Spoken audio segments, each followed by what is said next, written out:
تو غیراللہ کے نام پر جس جانور کو ذبح کیا گیا ہے وہ حرام ہے.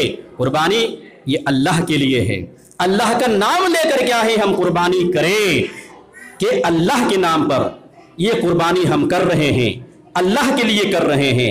یہ نیت ہونی چاہیے, غیر اللہ کے نام پر نہیں کہ فلاں بابا کیا ہے داتا گنج ہیں تو کیا ہے یہ مصیبتوں کا ٹالنے والے ہیں, مصیبتوں کو دور کرنے والے ہیں, بیماریوں کو دور کرنے والے ہیں, اولاد دینے والے ہیں, اور کیا ہے مشکل کشا ہے وغیرہ.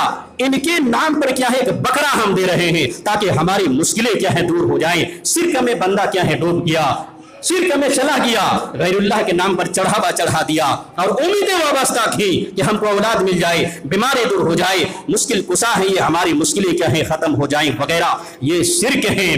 تو میں یہ نقطہ سمجھا رہا تھا کہ غیر اللہ کے نام پر جانور ذبح نہیں ہونا چاہیے, اللہ کے نام پر جانور ذبح ہونا ہے. جس جانور کو آپ قربان کر رہے ہیں وہ اللہ کے نام پر ذبح ہونا ہے, غیر اللہ کے نام پر ذبح نہیں. اور ایسی جگہ میں بھی ذبح نہیں ہونا ہے جہاں غیر اللہ کے لیے عبادتیں کی جاتی ہیں, غیر اللہ کے لیے کیا ہے پوجا کی جاتی ہے, استھان بنایا ہے لوگوں نے.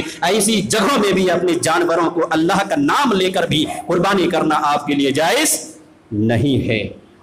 ایسی جگہوں میں جائز نہیں ہے, غیر اللہ کے نام پر بھی نہیں, اور جہاں غیر اللہ کی عبادت کی جاتی ہے وہاں بھی قربانی کرنا جائز نہیں ہے. صحیح مسلم کی حدیث سے اللہ کے رسول بیان فرماتے ہیں کہ اللہ رب العالمین کی لعنت ہو اس پر جو اپنے والد پر لعنت کرے, اللہ رب العالمین کی لعنت ہو اس پر جو غیر اللہ کے نام پر ذبح کرتا ہے جانور, اور اس آدمی پر اللہ کی لعنت ہو جس نے کسی بدعتی کو پناہ دی ہے.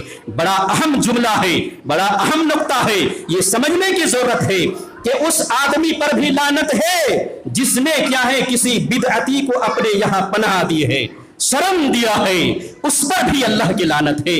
اور کیا ہے یہ کیا بڑا اہم جملہ اللہ کے رسول نے استعمال کیا ہے کہ جو آدمی معاشرے میں بدعتی ہیں, بدعتوں کو ایجاد کر رہا ہے یا بدعتوں پر چل رہا ہے, شریعت میں نئی نئی چیزوں کو نکال کر اس پہ چلتا ہے, شریعت کے حکموں کو چھوڑتا ہے, سنت کو چھوڑتا ہے, ایسے آدمی کو اپنے یہاں پناہ دینے سے بھی شریعت نے منع کیا ہے. بلکہ جو آدمی پناہ دے گا ان پر بھی اللہ کی لعنت پڑے گی.